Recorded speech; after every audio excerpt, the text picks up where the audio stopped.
नमस्कार। सनातन विचार श्रृंखला में आपका स्वागत है। यह एक बहुत ही रोचक कथा है जो कि महाभारत के वन पर्व से ली गई है। इसके अंदर युधिष्ठिर के पूर्वज राजा नहुष श्राप के कारण अजगर बन जाते हैं और उनको ऐसा कहा गया कि जब आप धर्मराज युधिष्ठिर से मिलेंगे उसके बाद ही आपका यह श्राप मुक्त होगा और फिर आप वापस से स्वर्ग की तरफ प्रस्थान कर जाएंगे। तो वही ये कथा है। इस कथा के अंदर ऐसा है कि महाभारत के वन पर्व से ली गई है। ये कथा जब की है जब पांचों पांडव द्रौपदी के साथ धौम्य ऋषि के आश्रम में आए हुए थे।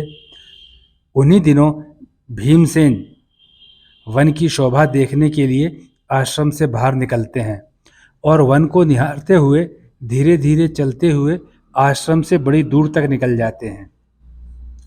इतने में उनकी दृष्टि एक विशालकाय अजगर पर पड़ती है। उस अजगर का शरीर इतना बड़ा और भयानक था कि उसको देखते ही भीम के रोए खड़े हो गए।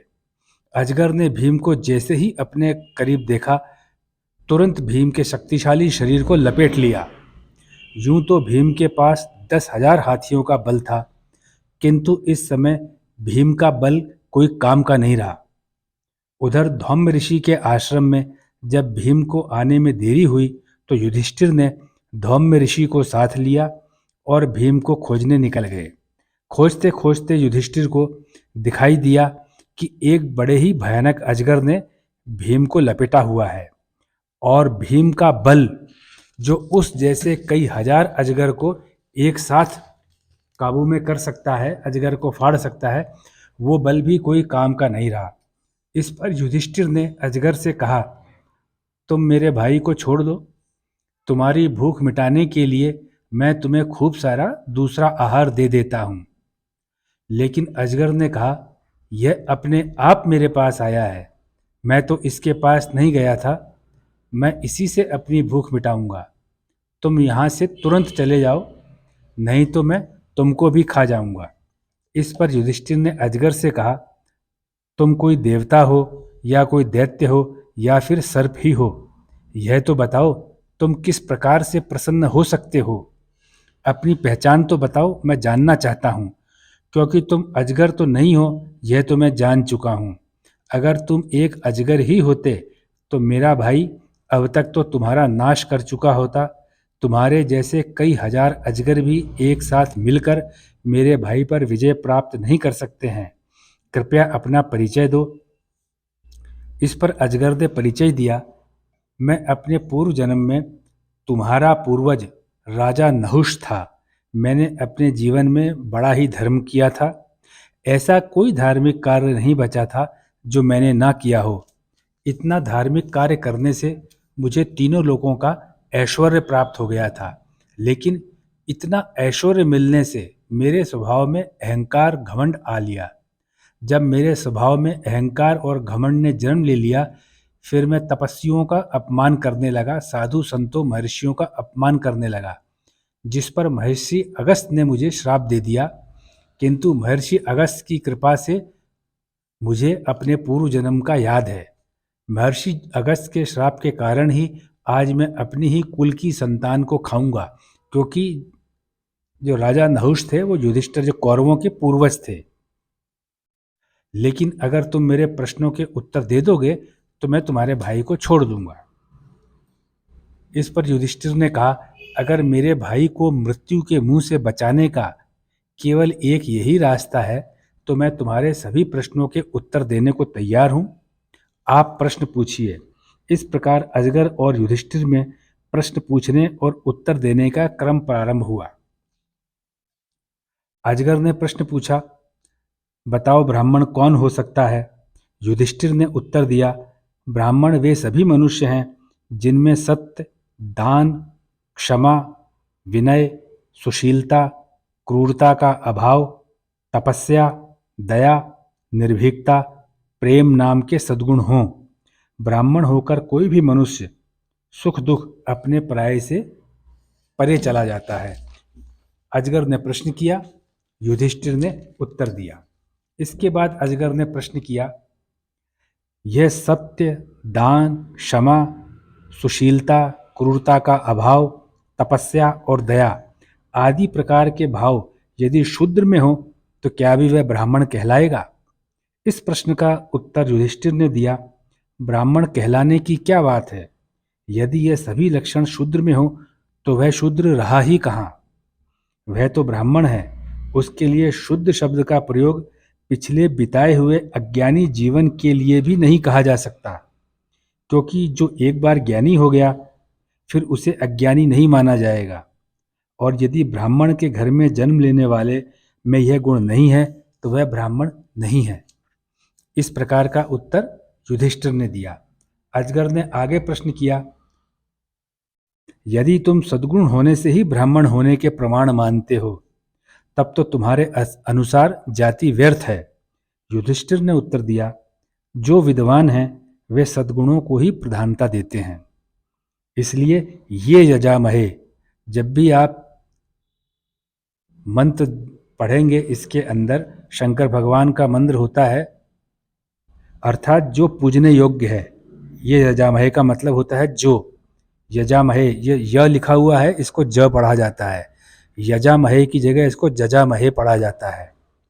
ये का मतलब होता है जो सम्मान के अधिकारी हैं, जो पूजने के अधिकारी हैं, जो हमेशा समाज की अग्रिम पंक्ति को शोभा देने के लिए हैं।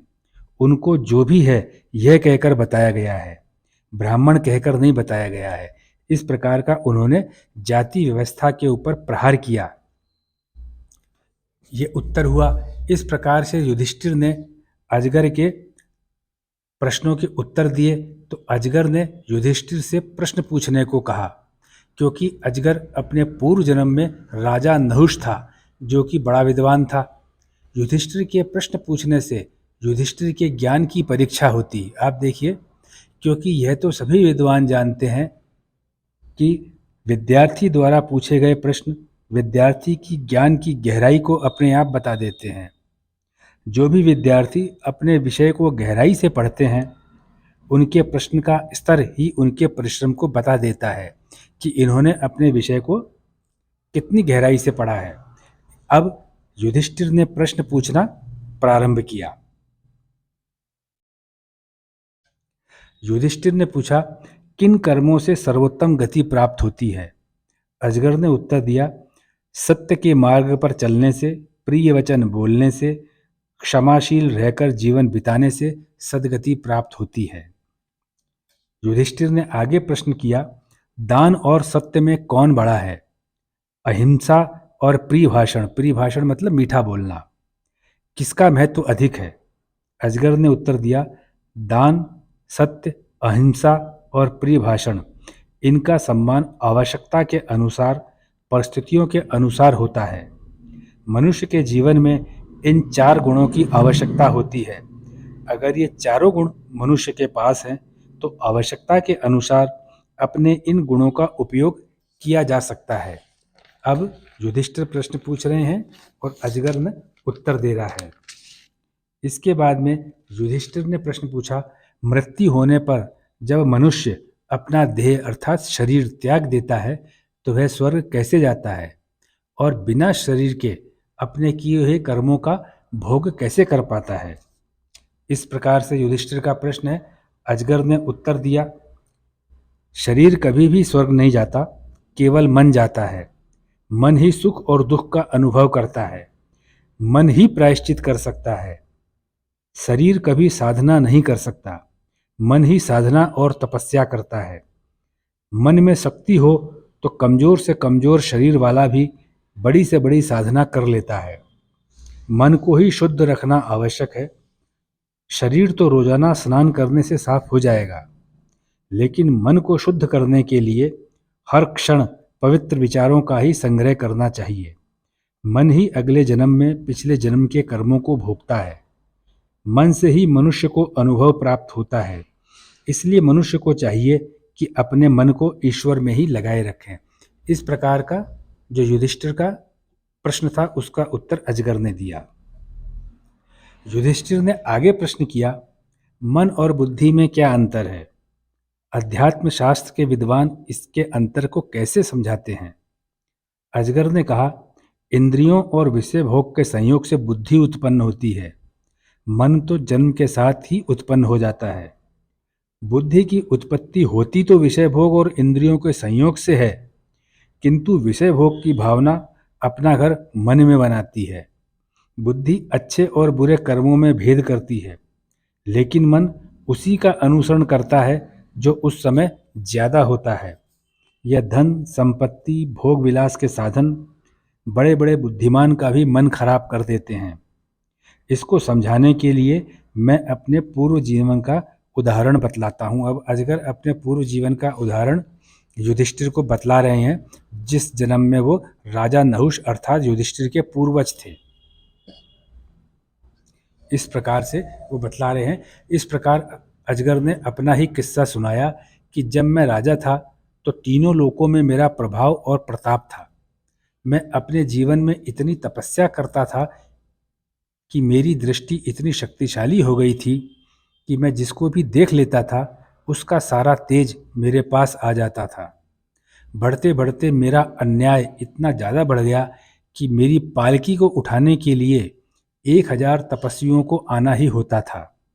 एक दिन अगस्त्य मुनि मेरी पालकी को उठाकर चल रहे थे तो अपने घमंड में चूर होकर मैंने उनको लात मार दी। जैसे ही मैंने उनको लात मारी, उन्होंने मुझे सर्प कहकर पालकी से नीचे उतार दिया और मैं नीचे उतरते ही अजगर बन गया और तुरंत ही मेरा घमंड निकल गया और मैं अगस्त्य मुनि के चरणों में गिरकर क्षमा प्रार्थना करने लगा।